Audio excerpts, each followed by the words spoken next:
الحمدللہ رب العالمین والعاقبۃ للمتقین والصلاۃ والسلام علی سید الانبیاء والمرسلین وعلی آلہ الطیبین واصحابہ الطاہرین اما بعد اعوذ باللہ من الشیطان الرجیم بسم اللہ الرحمن الرحیم انزل من السماء ماء فسالت اودیۃ بقدرها فاحتمل السیل زبدا رابیا ومما یوقدون علیہ فی النار ابتغاء حلیۃ او متاع زبد مثلہ کذالک یضرب اللہ الحق والباطل فاما الزبد فیذهب جفاء وَأَمَّا مَا يَنفَعُ النَّاسَ فَيَمْكُثُ فِي الْأَرْضِ كَذَلِكَ يَضْرِبُ اللَّهُ الْأَمْثَالَ صدق اللہ العظیم۔ اللہم صلی علی سیدنا و مولانا محمد وعلی آل سیدنا و مولانا محمد وبارک وسلم وصلی علیہ۔ تفسیر نور القرآن سورۃ الرعد آیت نمبر 17 ہمارے آج کے درس شریف کا موضوع ہے۔ سب سے پہلے قرآنی الفاظ کا ترجمہ اور پھر ان الفاظ کے تحت جو باتیں حضور فرید العصر بابا جی پیر ابو النصر منظور احمد شاہ صاحب رحمۃ اللہ تعالی علیہ نے بیان فرمائیں، ہم ان کو پڑھنے کی سعادت حاصل کریں گے۔ اعوذ باللہ من الشیطان الرجیم بسم اللہ الرحمن الرحیم۔ انزل من السماء ماء فسالت اودیۃ بقدرها فاحتمل السیل زبدا رابیا ومما یوقدون علیہ فی النار ابتغاء حلیۃ او متاع زبد مثلہ کذالک یضرب اللہ الحق والباطل فاما الزبد فیذهب جفاء وَأَمَّا مَا يَنفَعُ النَّاسَ فَيَمْكُثُ فِي الْأَرْضِ كَذَلِكَ يَضْرِبُ اللَّهُ الْأَمْثَالَ۔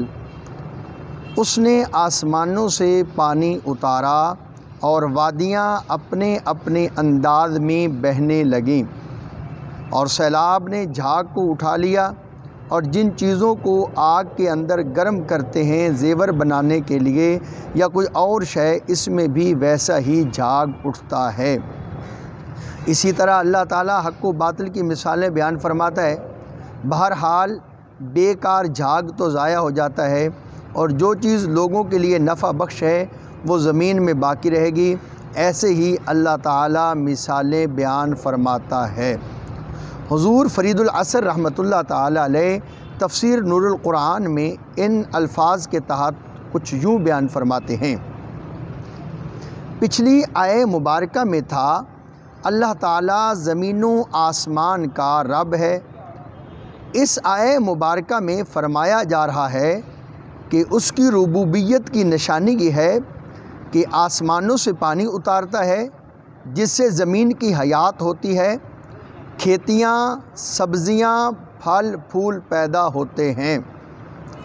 آیہ مبارکہ میں ایک مثال سے سمجھایا جا رہا ہے کہ حق و باطل کا فرق کتنا ہے، واضح کیا جا رہا ہے کہ حق کو ہمیشگی ہے، پختگی ہے، باطل کو کمزوری ہے، زوال ہے۔ بارش کی مثال سے سمجھایا جا رہا ہے، جب موسلا دھار بارش ہوتی ہے، ندیوں نالوں میں ان کی وسعت، لمبائی، گہرائی، چوڑائی کے مطابق پانی بہتا ہے۔ بڑی نالیوں میں پانی زیادہ ہے، چھوٹیوں میں تھوڑا ہے۔ جب پانی تیزی سے بہتا ہے تو اس پر جھاگ نمودار ہو جاتی ہے۔ ایسے ہی زیور بنانے کے لیے یا کوئی اور چیز تو سونا چاندی کو پگھلایا جاتا ہے، تو اسی قسم کی جھاگ اوپر محسوس ہوتی ہے۔ اس جھاگ کے نیچے جو صاف پانی ہے یا کوئی پگھلی ہوئی دھات ہے وہ گویا حق ہے۔ اس پر جھاگ کے بلبلے باطل ہے۔ دیکھنے والے کو محسوس تو یہ ہوتا ہے کہ جھاگ غالب ہے، مگر ایسا ہرگز نہیں، وہ فضول ہے، زائد ہے، فنا ہونے والا ہے، اس کے نیچے جو کچھ چھپا ہوا ہے وہ حق ہے۔ کاریگر جب جھاگ کو دور کر دے گا تو اصل شے واضح ہو جائے گی کہ وہی اصل ہے، وہی ایک حقیقت ہے۔ ایسے ہی تم باطل کے ابھار سے، اس کے عارضی چڑھاوے سے پریشان نہ ہو جاؤ، وہ فانی ہے، باطل ہے، ضائع ہو جائے گا۔ باطل جھاگ ہے، میل کچیل، جس کی کوئی حقیقت نہیں۔ حق صاف ستھرا پانی ہے جو لوگوں کی پیاس بجھاتا ہے، کھیتیوں کو سیراب کرتا ہے، پھلوں پھولوں میں اضافے کا سبب بنتا ہے۔ آیہ مبارکہ کے آخر میں مزید تفصیل فرمائی گئی کہ بیکار جھاگ کو ختم ہونا ہے اور لوگوں کے لیے فائدہ مند پانی کو زمین میں باقی رہنا ہے۔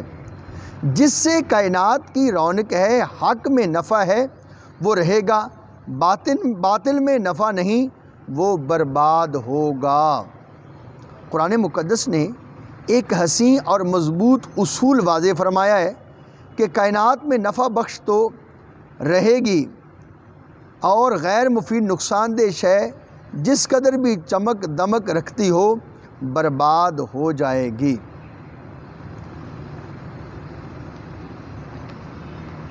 ایسے ہی اس کائنات کے آئے دن مختلف نظریات و قواعد و ضوابط جنم لیتے رہتے ہیں۔ اسمبلیاں قوانین بناتی رہتی ہیں کہ ملک کے لیے بہتری ہو، مگر اس میں بھی ضابطہ یہی ہے کہ مفید نفع بخش قوانین رہیں گے اور ردی نقصان دہ ضابطے برباد ہو جائیں گے۔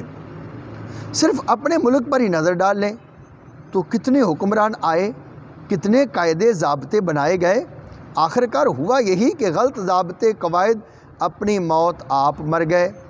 صحیح اصول و ضوابط آج بھی ہیں اور آگے بھی رہیں گے۔ یہی حق کی ہمیشگی باطل کی تباہی کو ایک حسین مثال سے سمجھا دیا گیا ہے۔ خلاصہ کے طور پر یوں سمجھ لیا جائے کہ جیسے میل کچیل کسی شے پر ابھرا نظر آتا ہے لیکن آخرکار وہ پھینک دیا جاتا ہے اور اصل چیز رہ جاتی ہے، ایسے ہی باطل کا غلبہ عارضی ہوتا ہے، بالآخر زائل ہو جاتا ہے اور حق نکھر کر سامنے آ جاتا ہے۔ آیہ کریمہ کی تشریح میں یوں بھی کہہ دیا جائے تو ٹھیک ہے کہ حضور صلی اللہ علیہ وآلہ وسلم کی ذات بابرکات پر وحی کی بارش ہوتی ہے تو اس بارش سے صحابہ کرام مومنین اپنے اپنے ظرف کے مطابق فیض لیتے ہیں۔ بعض اوقات صحابہ پر، ایمانداروں پر پریشانی، دکھ، مصائب کے جھاگ آ جاتے ہیں تو بالآخر ختم ہو جاتے ہیں۔ صحابہ اور مومنین کا اخلاص اور فرما برداری باقی رہ کر انسانیت کے دلوں کی آبیاری کرتے رہتے ہیں۔ یہ حق ہے جو غالب رہتا ہے۔ دعا ہے اللہ رب العزت نور القرآن سے ہمیں اپنے سینوں کو منور کرنے کی توفیق عطا فرمائے۔ وصلی اللہ تعالی علی حبیبہ سیدنا محمد وعلی آلہ واصحابہ بعدد خلقہ وبارک وسلم۔